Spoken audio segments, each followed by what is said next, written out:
Hello, I'm BrigantiaBlackbird of the Blackbird Grimoire. Welcome to the daily forecast for Thursday, December 26, 2024. It is the 6th of Capricorn and it is the day of cookies. And in case you're wondering about those cookies have pistachios and they have dried cranberries. And yeah, we're going to have to find a recipe, gang, because that looks freaking awesome. So I decided to incorporate into our Yuletide scheduling Boxing Day. Boxing Day is an Anglo-Saxon tradition. It has evolved over the years. In the early days, it was a way of bestowing charity. People who were well off would give gifts to their employees. Sometimes there was a reversal of roles between the gentry and the working class. A lot of the poor got alms, things of that nature. And that actually harkens back to earlier Saturnalia traditions of the pagan Roman world, in which there would be a reversal of roles between, master and slave. And it's an interesting little echo, and this, and I thought, embracing Boxing Day, even though that's something that isn't really an American thing to do, because we are essentially at our root an Anglo-Saxon country. That's where a lot of our traditions did come from. I think it's a good thing that we can revive. I think it does put us back in a little bit more cohesion with the rest of the Anglosphere on a cultural level. And I think it can be an opportunity for us to go out of our way to do some good in our communities, to bring and also to resurrect this thread of ancient pagan customs back into the forefront, where they actually belong this season. And I'm sure locally you have many opportunities to where you can do something. And I just think this will be a nice thing to bring back. Because people complain all the time, whether they're talking about Christmas or Yule or anything else, about how commercialized everything is. Well, okay, fine. Here's something that is not commercial. Here's something that is about doing something more with, our excess of resources, whatever that happens to be, than just, getting a new toy for ourselves. This is hopefully an opportunity for us to at least bring a little bit of brightness and lightness to someone's day. So let me know in the comments what you think about possibly bringing this back, or if this is something you already do, because I know there are some viewers who are across the pond. So that's what I have for you on that front. Next up, our astrology. The sun is in Capricorn, cardinal Earth, representing ambition. The moon is fourth quarter Scorpio, fixed water, representing secrets. Mercury is in Sagittarius, mutable fire, which is to be opinionated. Venus is in Aquarius, fixed air, which is to be intellectual. Mars is retrograding in Leo, fixed fire, which represents tempered action. Jupiter is retrograding in Gemini, mutable air, which is to broaden perspective. Saturn is in Pisces, mutable water, which represents nostalgia. Uranus is retrograding in Taurus, fixed earth, representing rebellion. Neptune is in Pisces, mutable water, representing intuition. And Pluto is in Aquarius, fixed air, representing reformation. Now, for our retrograde reminders for Mars, reconsider what you really want. For Jupiter, reconnect with your true path. For Uranus, reconsider how you rebel. And for Chiron, restore the heroic spirit. For our moon, we have a waning crescent, so think celebration, completion, and cultivate rest. I'm pretty sure by this stage, a lot of us are thinking, ooh, rest, how nice. Perhaps I shall rest. And then this theme for the Scorpio moon is intensity and self reckoning.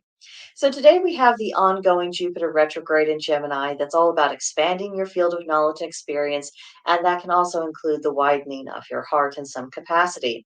If you do decide to get into the spirit of Boxing Day, take a note from the Scorpio moon and go about your charitable works discreetly. This isn't about making a show or about embarrassing anyone. It's about just doing something that's good and, just leaving it at that. Then today's tarot card is the Six of Canes. Six in this deck represent beauty, harmony, integration, and moderation. The suit of Canes relates back to the suit of Swords and the element of air.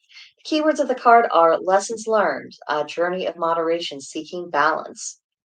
And I feel that's very much in the spirit with this particular stage of Yuletide. And it's also very much in the spirit of wanting to kind of revitalize the idea of Boxing Day, about looking towards moderation, seeking balance, and including balancing concerns with, our own enjoyment and our fun, and also, kind of lightening someone else's load. So just it's interesting that this card, just happened to come up in this capacity. Then today's Celtic Triad reads, There are three concords which uphold all things: concord of love and justice, concord of truth and imagination, and concord of the mighty ones and occurrence. So, concord is again one of those words that is not in common usage. So, for those of you who might be unfamiliar, it represents a state of agreement, harmony, or union. So, first we have love and justice. And the height of love and justice is in concord as it unifies what's right, proper, and correct with benevolence and sentiment in suitable proportions. And again, with making sure that the concerns of justice are actually satisfied. Then we have truth and imagination. These things can feed into each other, and that can yield breakthroughs of insight. And then we have the relationships between the gods and everything that takes place. And, how much they influence directly, how much is just patterns and laws of nature that were originally set up through divine beings and might be maintained by divine beings, but they don't have to, always every single little thing they have to directly do. What the story is there. That's something that we have tried to figure out since time immemorial. All that we do know is that there are designs and that things ultimately do go in accordance with the will of the gods. So the nature of all that exists, it is inescapably tied to structure, and in other words, the laws of nature. So the greater our understanding of those laws, the greater our spiritual insight, and looking at these different concords and meditating upon them, that is one pathway for us to increase our understanding and our insight. Then today's correspondences are on the theme of kindness. The color is green, the plant is clover, the animal is cattle, and the crystal is chrysoprase. The world is filled with all manner of really bad behavior. We have a choice whether or not to add to it. And particularly during this festive season, I think it's worthwhile exercising additional self control and just saying, you know what, I'm not doing this right now. We can behave badly in January. We can do a lot of things in January, but right now, we can set this time aside as something sacred and actually treat it as something sacred. And that includes behaving a bit better than what perhaps we ordinarily do. Then for today's hearth-keeping hint, it is about those leftovers because it would be a shame to let those go to waste. Many things that we cook, for our bigger dinners during this period of time, they really make an excellent lunch or snack the next day. And there are next level cooks out there who even master the fine art of reusing ingredients and transforming them into new culinary delights. So you can do some internet searches to kind of see what people might be doing with leftovers to just kind of jumpstart your own creativity, and then hopefully you'll be able to make sure that there's no waste from your holidays. So for our practices, celebrate Boxing Day if you have a mind to. Do a bit of cooking magic today, and that could, of course, include the magic of reusing leftovers. Our archetype for today is the winter homemaker. What special challenges exist in homemaking during winter? That could be something to contemplate. And then for our meditation prompt, what would make it easier to slide into an easier working groove during the colder months? Because if you try to work the same way all throughout the entire year with no quarter given to the realities of nature whatsoever, I think that's a way to actually burn yourself out. I think it's actually a way to invite illness and disorganization and chaos into your life. So, what can you do to acknowledge the reality of the colder months, the fact that it's darker, the fact that you might be wanting to catch up on some shut eye, all of these things? What can you do to have a more practical pattern for these circumstances?